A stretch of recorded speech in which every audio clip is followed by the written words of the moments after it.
Okay, so Katie Eberhart is a SWEP board member, and she's been with us since 2020. She's also a senior environmental and permitting specialist at Ørsted, where she oversees a broad range of environmental issues associated with the Skippack Wind Project in Maryland. She brings to that role more than 22 years of experience managing natural resource projects, assessing and minimizing ecological impacts, creating sustainable ecosystems through restoration, habitat enhancement, and stewardship projects, and developing practical solutions to protect biodiversity in the built environment. She joined Ørsted in September 2021 after more than 20 years of being an environmental consultant in the Philadelphia area.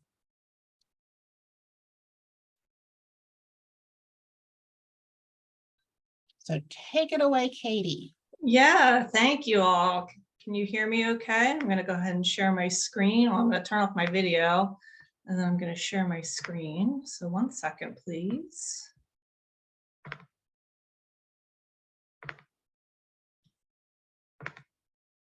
All right, let me scroll back up. So we're going to do a little, yeah, so as Amy said, I'm a natural resources biologist. I have a master's degree in ecology. I studied lizards back in graduate school, but really birds are my jam these days.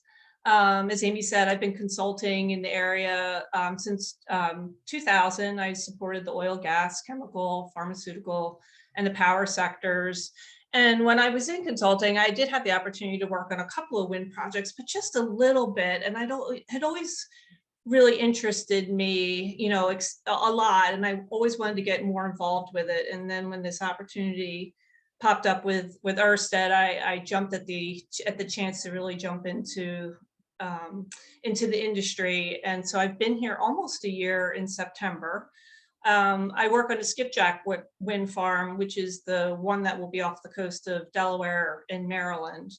And then in addition to sitting on the board with SWEP, where I also support the grants and scholarship committee, I also sit on the board of the partnership for the Delaware Estuary. So this industry is certainly my passion, and I'm happy to be here today to share a little bit more about it. So just really quickly, I will wanted to introduce Ørsted in case you're not familiar with the company. We're a Danish company based in Copenhagen, and in the US, we're based in the Boston area. Years ago, Ørsted was Dong Energy, and that was a natural gas, oil, you know, basically not a renewable company years ago, but we've almost transitioned fully to a green energy company at this point. We're a global leader in offshore wind. We have 1,500 turbines spinning at this point and over 30 years of experience in the field. In addition to having offshore renewable energy projects, we're also involved on onshore projects with wind, renewable hydrogen, and green fuels, as well that are also other parts of our business. So when I was thinking about the agenda for today, there's just a lot of different directions that you can kind of go and talk about.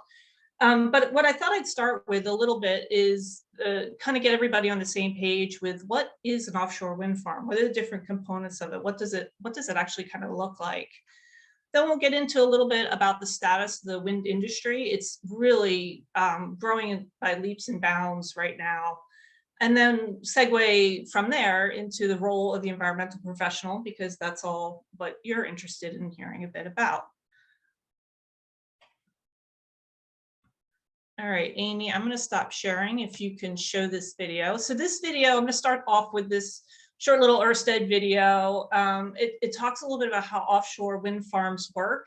And it's going to talk then about how the turbines harness the wind energy and then ultimately connect in with the grid. So it's a pretty short video. We'll start here.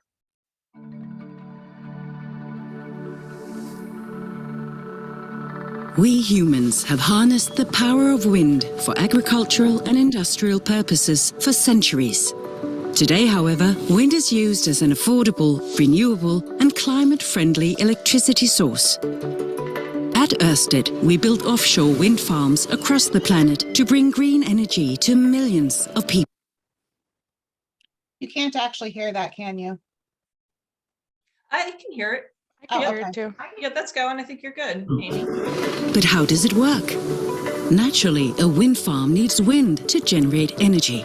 So we find locations where wind conditions are optimal. Water depths are shallow enough for us to fix the turbines to the seabed, and there is enough space to install hundreds of huge turbines. The largest of our turbines have a rotor diameter of over 167 meters and stand 195 meters tall. The sea winds are captured by their giant blades and transformed into energy inside the nacelle. The rotating blades cause the main shaft to rotate, with a gearbox transferring the rotational speed to a high-speed shaft. This turns very rapidly, which allows the generator to generate electricity by spinning a magnet past coils of conductive wire. This process is known as electromagnetism. The electricity generated from all of the turbines in the wind farm is then fed to a single offshore substation, which then transports the energy to shore via high-voltage cables. Once inland, the electricity is transformed at the onshore substation and fed into the public grid, where it is ready to power the lives of millions of people. Since we built the world's first offshore wind farm back in 1991, we've installed more than 1,200 offshore wind turbines. And for every wind farm we build, we're moving one step closer to a world that runs entirely on green energy. Great, thank you, Amy, for taking care of that. Let me reshare my screen.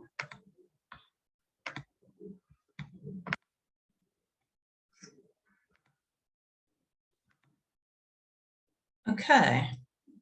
Oh. Hang on. Okay, so that's what it looks like, cartoon graphic video wise. Here's a basic layout of what this looks like sort of on the ground. So the dotted line, I'll just start there, that vertical dotted line demarcates the change from the Outer Continental Shelf, the OCS, from state waters. And typically, well, at least along the East Coast, that's 3 nautical miles out. And the OCS is generally where all the turbines and the substation and the inter-array cables are located. And so then the offshore components include the wind turbine generators, the WTGs. Those wind turbine generators are connected to each other with inter-array cables. And then the inter-array cables connect at an offshore substation. And there could be one, there could be multiple, depending on the size of the wind farm.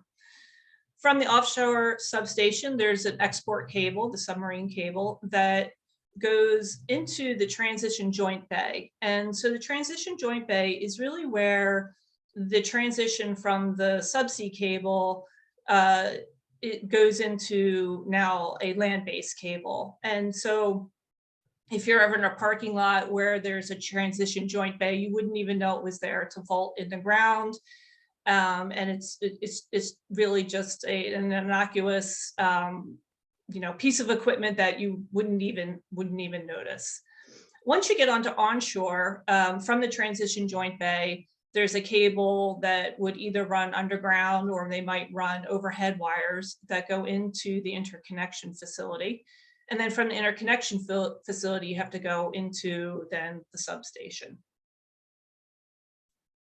So I'm just going to give you an example of an actual project and what that looks like on a map. So this is US Wind's Maryland project. They submitted their COP already. The COP is the Construction and Operations Plan. And that's a document that provides a lot of visibility to the public of what the project is and what they're planning to do. In June of this year, BOEM announced the notice of intent to prepare an EIS for this project. And the project is hoping to go into operation in 2025. So the lease area where all the blue dots are off the shore there is about 80,000 acres. It's huge. The project is slated to generate about 2,000 megawatts, which will power up to 650,000 homes each year. You know, within that dotted line where the blue WTGs, the turbines, are going to be located, there are about 126 locations, and those will either be turbines or substations. Here they've proposed 4 offshore substations. They're proposing 2 landfalls. So again, where that export cable will come onto shore, where those 2 yellow stars are. And then they're looking at several options to get to those landfalls. And then they're also looking at a couple of different options once they make landfall to go into their interconnection point and ultimately into the substation. So what you can start to see here from this is how complex these projects are, right? You've got the onshore components, you've got the offshore components. You can start to envision all the agencies that you're going to have to start to coordinate with. From the state perspective, you're going to have the natural resource and permitting agencies. On the federal level, the Army Corps of Engineers, BOEM, National Marine Fisheries Service, the Coast Guard, FAA, Fish and Wildlife Service, EPA, just to rattle off a few of those. Of course, there's going to be local requirements as well, either from the county, township, municipality, depending on where the cable will go through. And then, of course, there's coordination that's going to be required with the tribal interests and potentially even with nonprofits as well. One of the additional challenges that these projects have is that they can have extended construction schedules. And a lot of this is due to the fact that these projects are on coastal areas that are resort towns. And so, you know, with the amount of traffic that goes through some of these areas, it can be quite intrusive to have roads closed and, you know, work on beaches and parking lots and things like that during the resort season. And so oftentimes what these projects will do is other work that they can do during the summer season. And then the work that's in higher visibility, high traffic areas, they'll do that, you know, at other times of the year when there won't be as many issues. And there can also be timing restrictions as it relates to protecting listed species. So the other challenge that I'll mention here is that, you know, if you think about the East Coast of the United States, it's heavily resort town, right? There are a lot of beach communities. They're great places to go and visit. They get very congested in the summer. And there aren't a lot of places to bring a cable on shore. It's really a challenge for developers to identify these locations, because they need to be not only near the lease area, but they also need to be near the substation and the point of interconnection. And so trying to thread the needle, as I call it, from getting that power offshore to onshore is quite a challenge. All right, so now that you've seen it as a sort of a graphic that would go in a document, I want to show you here a video that I took. So Ørsted partnered with the Maritime Institute of Technology and Graduate Studies to develop 3 simulators. And these simulators are designed to show stakeholders, say like the fishing industry or the media or whoever, what it will be like to navigate through a wind farm. And then it's also being used to train boat operators as well. The turbines in this video are about, let's see if I can get this to play. Here it is. The turbines here are about a nautical mile apart, which is going to be typical of offshore wind farms. Don't mind the chatter behind me here. I was taking the video. And the substation associated with this project is right here. I'll play it right here. And then what's really neat about this simulator, there are 3 of them, is that they can change the sea state, they can change weather conditions, they can even show whale blow. So this will give you a good sense for what it'll be like to take a recreational vessel through a wind farm. Oop. Next slide.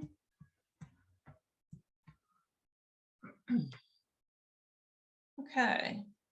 So now that we've done sort of a brief overview of a project footprint, hopefully you have now a bit of a sense for the different components of the project, some of the complexities that come with these projects, the offshore, the onshore pieces. I want to talk now a little bit about what's kind of going on in the industry. And there's a lot going on right now. There are a lot of rapid changes in technology. There are changes in the policy and regulatory environment.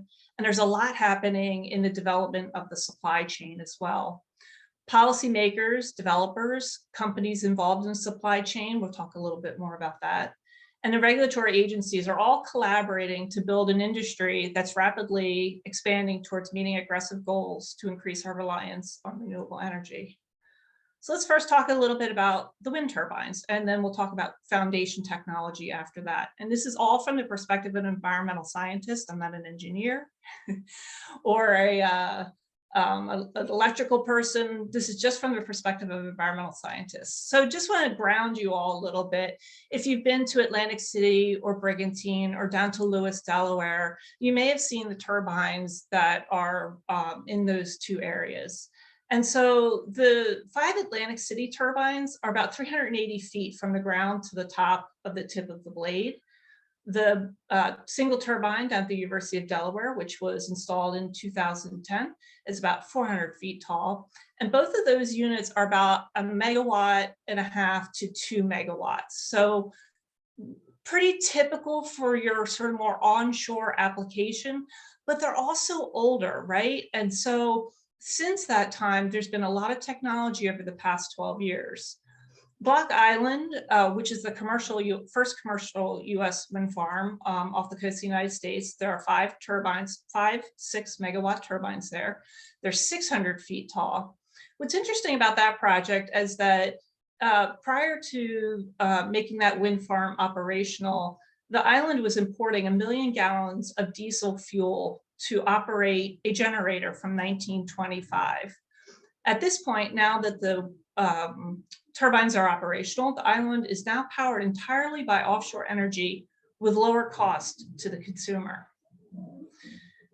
The GE Haliade is started to come online in 2021. It's a 13 megawatt unit, 853 feet tall.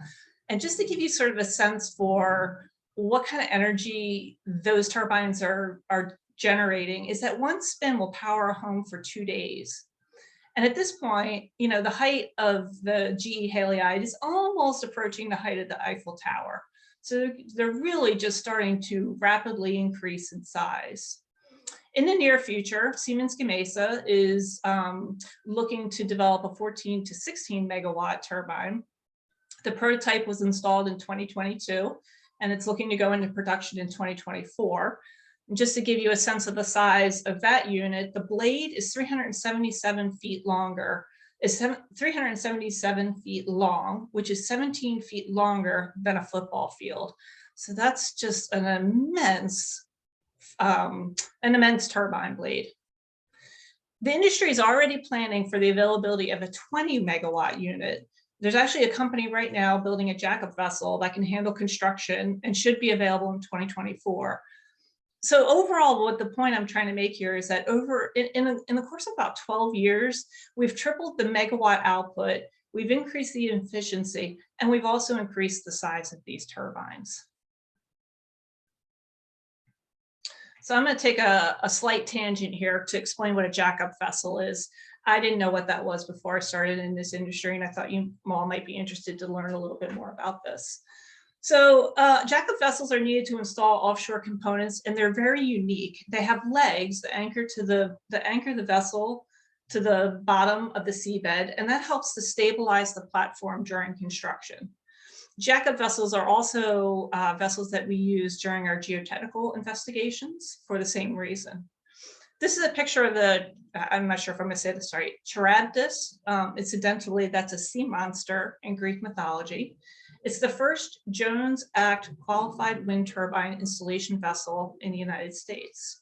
So I'm going to take a tangent off of this tangent, but very quickly, the Jones Act, which was enacted in 1920, was designed to protect US shipping interests, but it's causing us a little bit of a challenge in the industry because the act requires that vessels transporting cargo between 2 US ports or between ports and say offshore facilities like a wind farm, they must be 75% of the crew must be US citizens, 75% must be owned by US citizens, and they have to be flagged in the United States. And there just aren't very many Jones Act vessels available at this point. It's just a bit of a bottleneck. And so it's certainly a significant challenge facing the industry. And so the boat building industry is certainly responding, and developers are making investments to respond to this, but it will take time to make that happen. And this is going to be one of the first Jones Act vessels that will be in operation. All right, so I'm going to go back to where I was off the tangents, and I'm going to go back into the advances that are happening in the industry. So in addition to the advances in the industry as it relates to the turbines themselves, there are also changes that are happening in foundation technology, so that turbines can be installed in a variety of conditions as they relate to water depth, substrate type, cost of materials, installation method, transportation, wind, wave, seismic loading, needs for scour protection, etc. So the turbine on the far left, that foundation is a monopile, fairly common. The second one over is a jacket, and that is because of the type of seabed that is present up in that area, up at Block Island.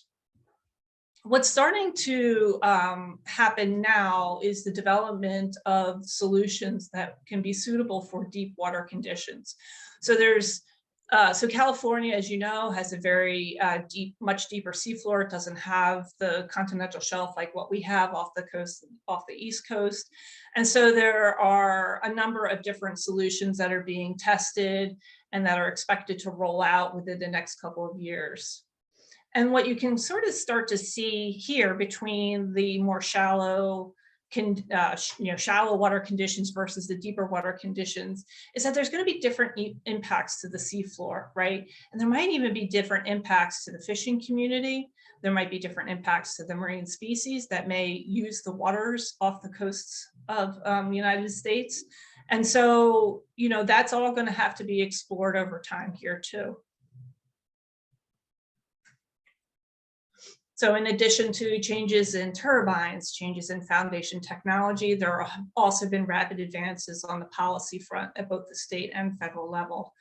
That quote there on the left is from a White House fact sheet. They've set out a very ambitious goal that has a strong likelihood of being met, given all what's going on. The previous administration was not as offshore wind friendly as the current one is. And so the current administration has set this very bold goal of deploying 30 megawatts of installed offshore wind by 2030. Some of the actions that the federal government has taken to help get there is that they've developed a federal state offshore wind implementation partnership that involves 11 governors on the East Coast. They've held record-breaking wind auctions, which we'll talk about shortly. They've approved 2 projects that are now in construction. That's the Vineyard Wind Project that's 15 miles south of Martha's Vineyard and Nantucket, and South Fork Wind that's going to be 35 miles east of Montauk Point. They're in construction and moving right along. The federal government also established new wind energy areas. And the new Inflation Reduction Act, which was just signed, I guess that was yesterday.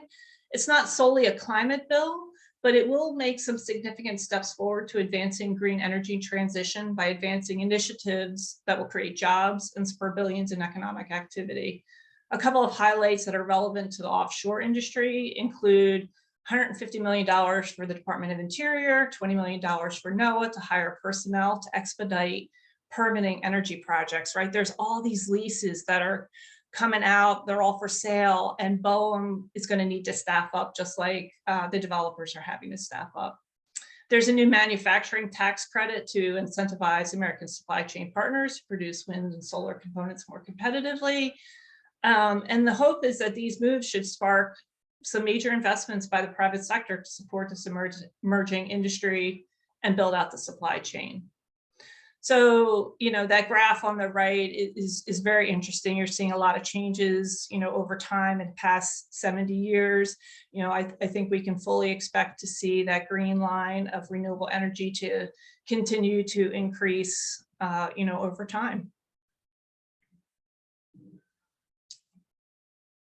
All right, so for the time being, most of the action in the United States is along the eastern seaboard. As we talked about, the continental shelf is broader there, and so the installation methods are already very well established within the industry.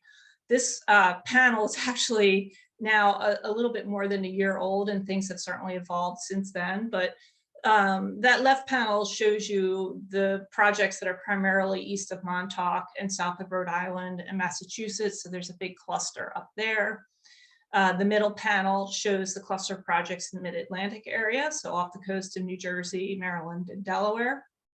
We'll talk a little bit about the New York Bight, since there's been some big activity earlier this year. And then the right panel, just show you how out of date this, it doesn't take long for these graphics to go out of date. The Carolina auction was actually held back in May of this year. So things are continuing to evolve on the leasing front. So this is the New York Bight. It's an area off the coast of New Jersey and Long Island. $4.37 billion went into BOEM's coffers this February during the most recent auction of the New York Bight. So just to give you a little bit of a frame of reference, that's 1.5 billion less than Philadelphia's budget. So a lot of money. Most of the winning lease, or most of the winning auctions are partnerships with existing companies. What's interesting is that even the oil companies are getting into the renewable industry at this point. The Atlantic Shores lease is a joint venture between Shell, New Energies, and EDF. And EDF is a French renewable company that's already very well established. These leases represent about 488,000 acres of seafloor, so just really immense areas. And what's interesting about this cluster of projects is BOEM's taking a little bit of an interesting step with this one, is that they're going to be conducting a PEIS ahead of project-specific analyses. So there's the idea here that they're trying to take a more regional approach in the interest of trying to advance the permitting process more quickly for these lease areas. We won't get into that here today, just wanted to kind of touch on that. There's lots of information in the news about what's going on with these lease areas, and I would encourage you to take a peek if you're looking for some additional information. And then let's just sort of take a little broad look across the United States to see what else is going on. So again, this is a bit of a dated graphic, but this really shows what the path forward looks like in 2021, between 2021 and 2025. So we talked about the New York Bight that happened back in February.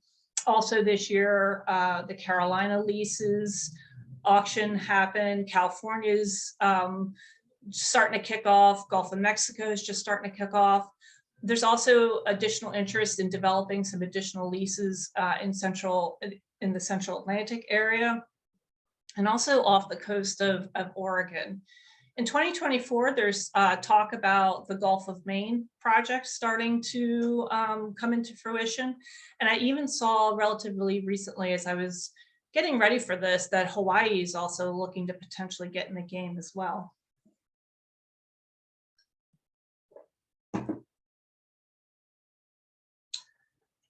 I would be remiss to talk about all the changes in policy and regulations and turbines and foundations if I didn't talk a bit about other things that are happening in the industry as well. And these are things that are largely driven by the needs that the developers have, help meet developers' sustainability goals and best practices, and also some of these things are also being driven by the regulatory agencies. So there's a lot of increasing support for the supply chain and to try to do these things here in the US. So two examples of that, my company, Ørsted, is partnering with companies. One of them is called Hellenic Cables. That's going to be at the old Bethlehem Steel Sparrows Point site in Baltimore. They're going to be a cable manufacturing facility. So we're going to have American-made cables going into these projects. We also partnered with Crystal Steel Fabricators down in Maryland, and they'll be creating some of the accessory steel pieces that go attached to these turbines. So like the ladders and platforms and things like that. So again, this is locally made, American-made products that are going to go into these projects. We already talked about the Jones Act vessels. There are also port and grid improvements that are happening. Trade Point Atlantic in Baltimore is going to be a global logistics center for these projects, and that's very exciting to see. There's also a lot happening in workforce development. And this is largely focused on training folks who are going to be doing the installation and also the O&M portions of these projects. So just recently, Maryland Works for Wind was announced, and that's going to be a program that's going to focus on creating and training the offshore wind workforce. There's going to be, the program will provide opportunities for formerly incarcerated individuals, veterans, disconnected youth, and other underserved populations. So it's just a really, it's a great program, and I'm excited to see how it grows over the next handful of years. There's also a lot happening with the furthering of marine science through numerous programs with universities and research organizations. Lots of investigations and programs to study the impact on marine species, ways to improve biodiversity in the wind farms. And those are just some of the examples that, you know, where these studies and investigations are happening right now. All right, let's get a little bit into the process for permitting one of these projects. So the environmental team for a developer is largely driving largely driving at least portion of this process. So I think I've mentioned BOEM before, but I'm going to just briefly mention them with a little bit more detail. So BOEM is the Bureau of Ocean Energy Management, and specifically the Office of Renewable Energy is a lead agency since they facilitate development of renewable energy resources on the outer continental shelf. So it's largely a federal process that governs this work. We talked a little bit about it a moment ago, but there are many other agencies and organizations that may also touch this process due to the number of laws that projects have to comply with, right? So we talked about the natural resource agencies with the state. We talked about Coast Guard and NOAA, U.S. Fish and Wildlife Service. There may also be coordination with the grid operator here in our area, that's PJM, and they're going through a reform process right now that could impact projects. Developers are also engaged with tribal outreach to help grow relationships, identify culturally significant areas, avoid or minimize impacts to cultural resources, and then help to resolve unavoidable impacts and work with that community. So the process that I'm showing here has evolved over time since 2009, when final regulations for the Outer Continental Shelf Renewable Energy Program was released. And that was due to the Energy Policy Act of 2005. So that act authorized BOEM to issue leases, easements, and rights of way for these types of projects. So there are a lot of colors and notations on there, but really it's a 4-phase process. So the first phase, right, is planning and analysis. That takes about 2 years, and then they move into the leasing process, again, another year to 2 years to get through that. Site assessment is a longer phased part of the project because there's a lot happening here. It can be up to 5 years long. Toward the end of this phase, the applicant is going to submit a COP. So this is the construction and operations plan. It's a BFD. It's a big deal. We'll talk about it shortly. And so that gets submitted to BOEM for their review and comment. And so that document is kind of like a NEPA light document, and it's really used then by BOEM to develop the EIS. So also during this phase, BOEM's going to file an NOI, so that's the notice of intent to prepare the EIS, and that's what initiates the NEPA process.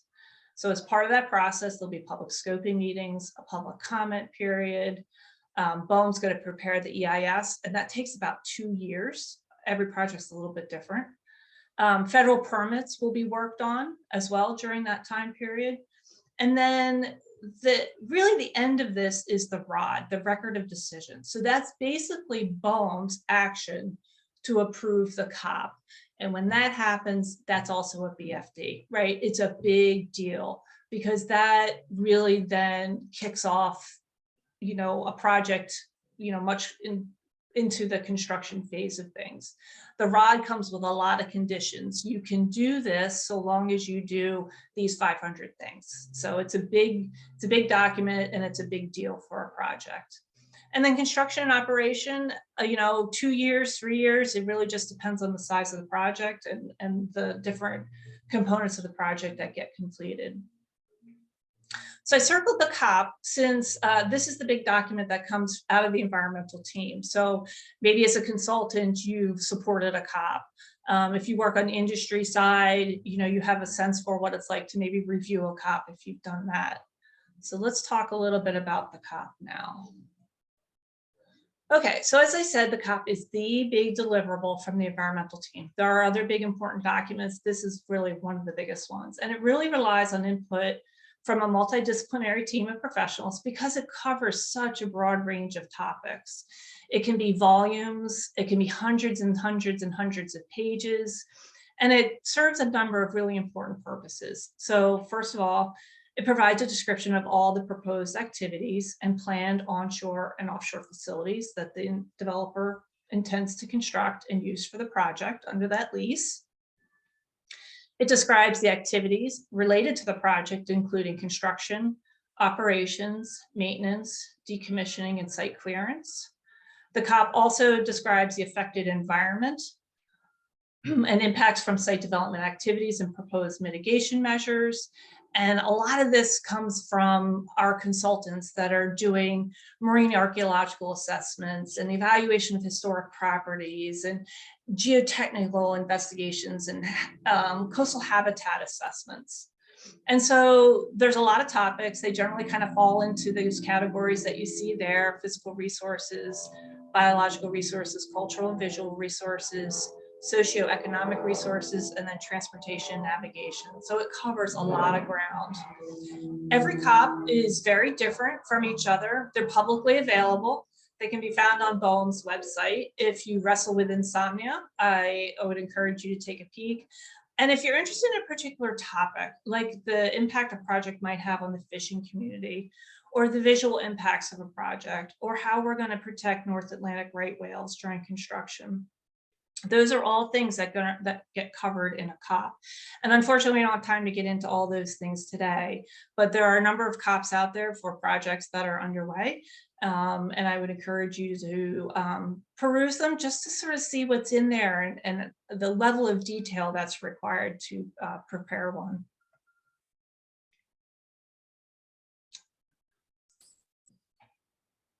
So I work on a multidisciplinary team with colleagues that are mostly in the US, the UK, and Denmark. And in the UK and Denmark, we have there's just a lot of experience to draw upon, right? Because the industry is so much more mature there. And so their projects, there's a lot of project knowledge. What makes the US unique is our permitting. And that is something that generally the UK and Denmark folks, have to support the US team on, because, we are coming in with that level of experience. But all these disciplines that I'm showing here are all important parts of developing the COP, developing the environmental permits and other authorizations that are needed. And together, we're all contributing to the development of a wind farm. It's interesting, the industry in general is a fairly young group of people. I think the average age I heard when I onboarded was like 40 for Ørsted, which is really great to see, because what's interesting is that a lot of the younger employees are coming in with coursework. They've done internships, they've done research programs in some aspect of renewable energy. It's just really exciting to see. I certainly didn't have that when I went to college or graduate school. And so it's just really nice to see, these younger colleagues coming in with some expertise, and that our academic institutions are addressing the needs of a developing industry. Some of the things that the environmental team works on are pretty typical for projects that you might be working on as well. Obviously, we've got some industry specific twists.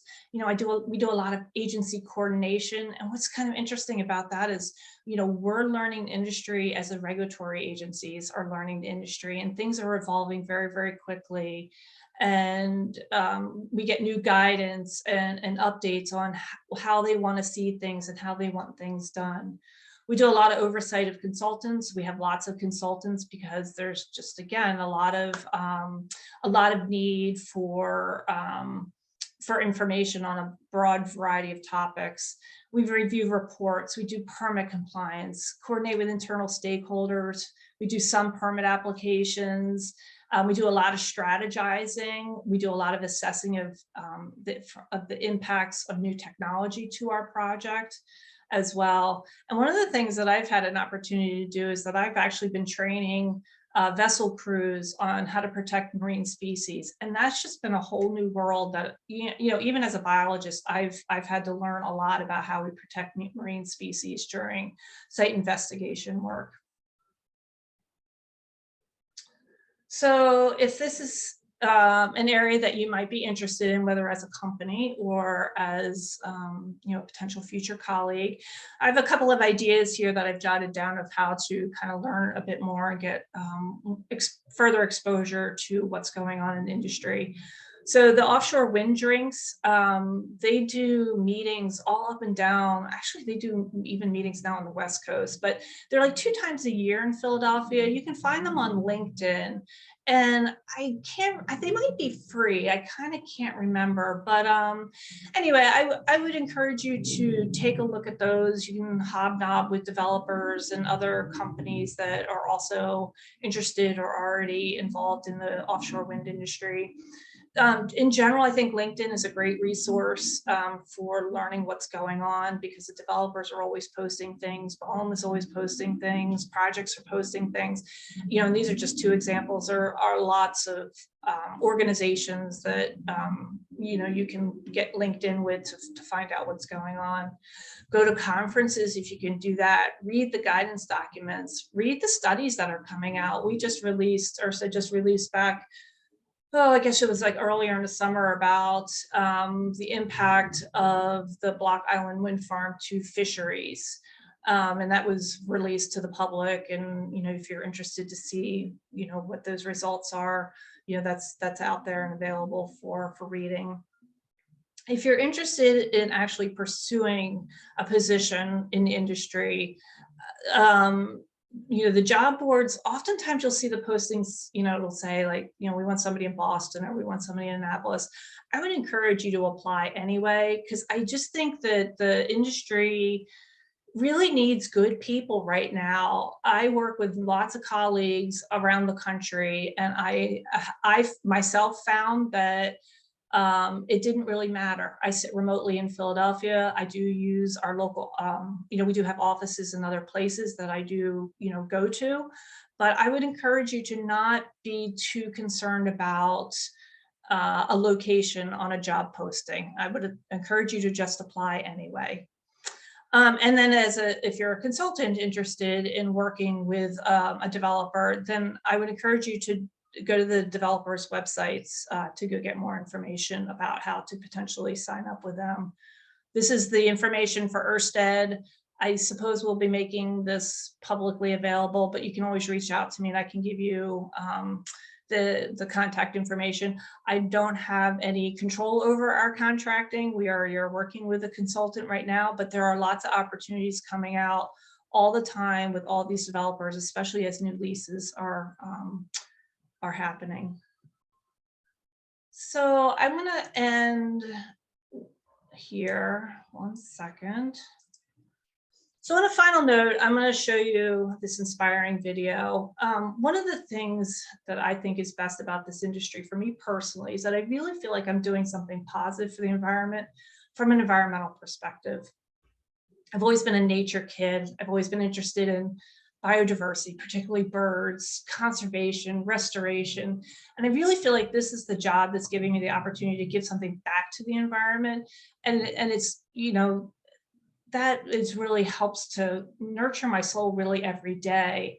I'm inspired, by the mission that we have as a company, that we have as an industry. I'm inspired by my colleagues. It's just it's an exciting time to be part of this industry. And I think this video kind of captures for me what, what I feel like I can do for the environment. So with that, I'm going to ask Amy to play this video so that you can see this, hear the sound that goes with it. Amy, can you key that up for us, please?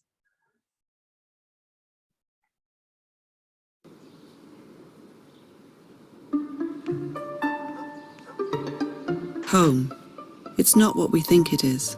It's not just made of wood or concrete or bricks, because it's not just a house, let alone a village or a city or a country.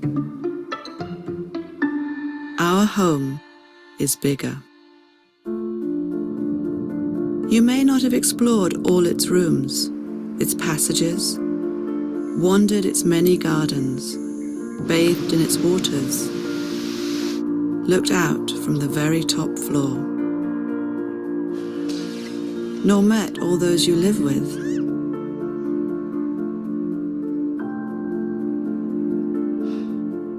This is Latifah, by the way.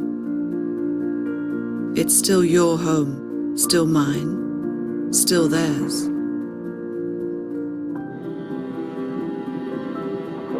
It's provided all of us with the sustenance and shelter we need to grow and prosper. Our home has treated us well.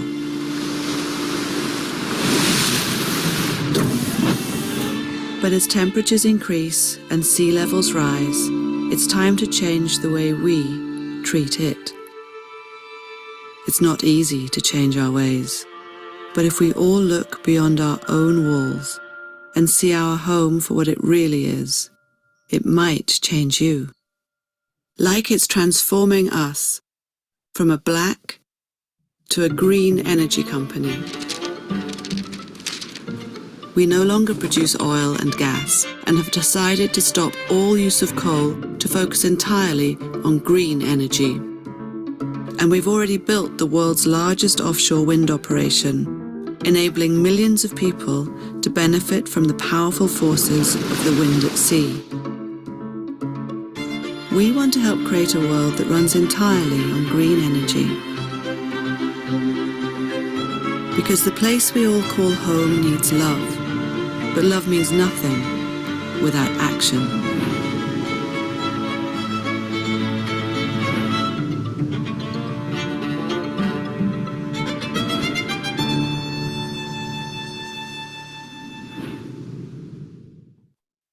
Yeah, thanks for teeing that up, Amy. So, yeah, with that, I hope that the video inspired you a bit as it has for me. And I really wanted to thank everybody for joining me today. There's definitely can't cover everything in one presentation, but hopefully gave you all at least a little bit of a flavor for, what a offshore wind farm looks like, what's going on in industry, and how the environmental professional really plays a role in helping this industry grow. So thanks for coming. And with that, I'm happy to open up the floor to any comments or questions that you might have. Hey, Katie, this is Beth Hyde. I'm not sure how to do my little hand up, so I'll just jump in. Yeah. One of the things that I heard when I was listening to Ocean One public hearing, it was a presentation by BOEM, and it went on for a lot of hours because they had an audience all across New Jersey and probably outside the state as well, in anticipation of the wind farm off of Ocean City. A lot of really good, interesting questions. But one of the things that I had heard, and I was wondering what your reaction was, that they said that the analysis that was done as part of the EIS was using the scale of the actual wind turbine, much smaller than the ones that are planned. And just in my mind, I thought, well, much larger, particularly approaching the size of the Empire State Building, that means they're going to have to go deeper and wider to anchor these into the, the sea floor. And how can you as a practitioner, as an environmental scientist doing these evaluation, really, how do you go about looking at things that we haven't done before? So, we've obviously had a lot, Ørsted's had experience across the globe, but none of the wind turbines will be at the scale of what we're currently embarking on and some of the newer projects in the pipeline. And I'm just curious about that. Yeah, it's industry. It's interesting. I think a lot of the U.S. experience that we're drawing upon is what we know really coming out of the oil and gas industry, right? A lot of the vessels that we use are coming out of the Gulf Coast, right? Because we're doing a lot of oil and gas exploration there. We've done it in other places too, and so we're definitely have a lot of experience from that industry, to use, and we're working with consultants that have a ton of experience in assessing seafloor and assessing impacts to marine mammals and a host of other, potential issues. And, it's what's to me kind of interesting about the industry is that we're all out in kind of the front of it, right? We haven't really done this before. We're drawing on experience from Europe. We're drawing on experience from the oil and gas industry. And it seems like it's happening, really, really quickly. And are we doing our due diligence? Well, sitting inside the company, I continue to be impressed every day with the commitment that we have to avoiding impacts to pretty much as much as you possibly can. We're trying to avoid impacts to shipping lanes, impacts to fisheries, impacts to sensitive benthic environments, fish havens, sand resource areas, threatened endangered species, marine mammals, like all of these things. And so it's evolving over time. We are doing research all the time to try to better understand the potential impacts that these projects will have and do this development as smartly as we can with the information that we have. So the industry is not without challenges and understanding, but the other thing I think that I'll sort of say, is that if we wait, what are the continued impacts of waiting, right? So I remain hopeful that this industry is doing things the right way and that, we're on a good path overall. So yeah, there are a lot of issues to think about with these projects. Yeah, thanks for the question, Beth. So we do have a handful of questions in the chat. However, we're also almost out of time. So I'm going to ask if I forward you all of the questions, could you answer them and I can send them out to the attendees? That way those who have had to drop off would have the ability to see the answers. Yeah, absolutely. And I'm happy to stay on for another, 10 or 15 minutes if people have questions. I don't know about you, Amy, I don't know what your availability is, but I'm happy to stay if people would like to chat further. But I'm happy to answer questions either way. I guess I'll ask mine now. First, that was an amazing presentation, Katie. Thanks for that. And I have a good amount of questions because it was just so interesting. For one, the one question I had was when building or creating the turbines, do you guys take into account like what stress the turbine can handle from like storms or hurricanes, for example? Yeah, that's not an area that I'm well versed in at all.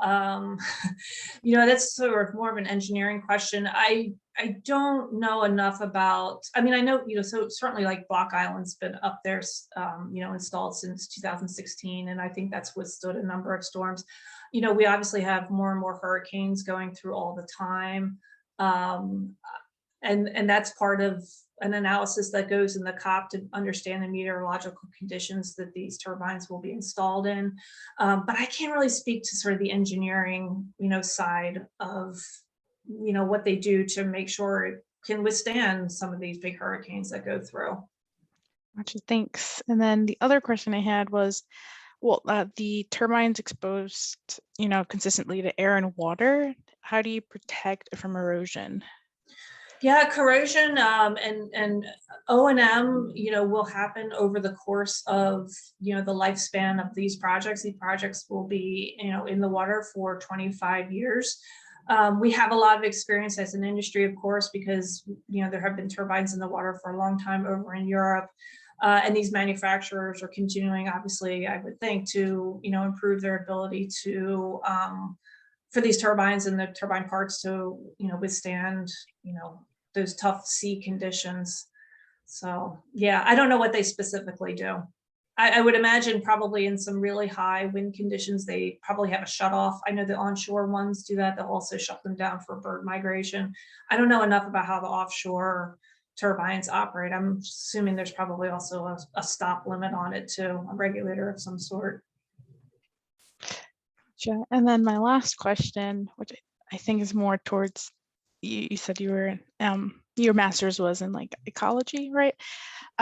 What ecological risks have historically been associated with the turbines, and how have these been addressed or mitigated? I know the bigger ones like birds and marine life around there. Yeah, for sure. Right. So some of the things that we're looking at are marine species, turtles, marine mammals, and North Atlantic right whales, certainly a species that has a lot of industry interest because it's a highly endangered species. We're also looking at essential fish habitat, potential impacts to sturgeon, potential impacts to important benthic communities like SWEPs, because they host sea bass populations. And so all of those and more are being evaluated throughout the COP development process. So not only are the impacts described, but they're also quantified so that BOEM has a sense for how much of these communities will be impacted and in what way. And there are a lot of mitigation strategies, right? There's just, obviously you start with the basics. You just try to avoid things where possible, right? We're trying to avoid sand resource areas. We're trying to avoid, fish havens. Where we can't avoid, then we try to minimize as much as possible. And then the industry is continuing to develop mitigation strategies for where impacts, cannot be avoided at all. And that's continuing to evolve over time. Yeah, good questions. Thank you. Yeah, Thanks again for the presentation. Oh, you're welcome. Thanks for joining us. Okay, so then I'll just quickly run through the other questions in the chat. Sure. Does Block Island have storage and backup systems in place for when the wind does not blow? Yeah, I don't know enough about the project to know what happens, when the wind doesn't blow. They may have generators on the turbines that help feed, or maybe there's a generator on shore that helps to feed energy back over into the island. I'm not as familiar with that project, so it's a great question. I'm sure you can find it online. Not sure. What are the approximate costs for the maintenance of the turbines, and what type of permits are required to perform maintenance? Yeah, I don't know anything about the cost side of, the maintenance side of these types of projects, and what types of permits would be needed. Well, I suppose it depends on what needs to be, fixed. I don't know whether, if it's a lighting issue, maybe you have to go back and talk to the FAA. If it's a fixing an inner array cable, you probably have to go and talk with the Corps. So I would imagine that, the permitting for during the O&M phase is largely dependent on what the potential, what the issue is that needs to be addressed at the time. But I don't know the specifics of it. Okay, and you had said that they have a lifespan of 25 years. So what happens to them at the end of their lifespan? And do you have to repeat the entire process again for permitting through construction at the end of the 25 years? Yeah, so the industry is continuing to find solutions for what to do with these turbines once they've outlived their usefulness. Our company held a contest, I think it was last year or something like that, where they were encouraging, I think it was like students in university to come up with solutions for how to, use leftover parts. And this very creative student came up with a bike shelter. Denmark is a very bike friendly community, and somebody came up with a clever idea of developing, bike shelters. But I did read a statistic. I feel like it's like 90% of these turbines can be recycled in some way. So that's not 100%. I mean, I think it's continuing to improve over time. I don't have a really good sense for where all the different pieces go. And then what was the other part of the question, Amy? Do you have to repeat the whole entire process for permitting for construction when you replace them? Oh, for like, if when you go into the decommissioning phase, I don't know. I'll let you know in 25 years.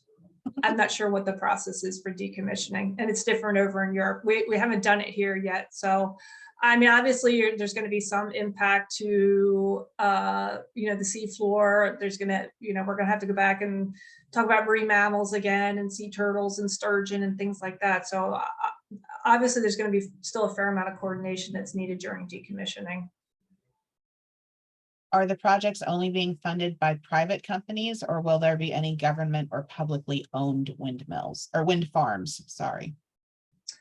Yeah, I don't know how that's gonna work.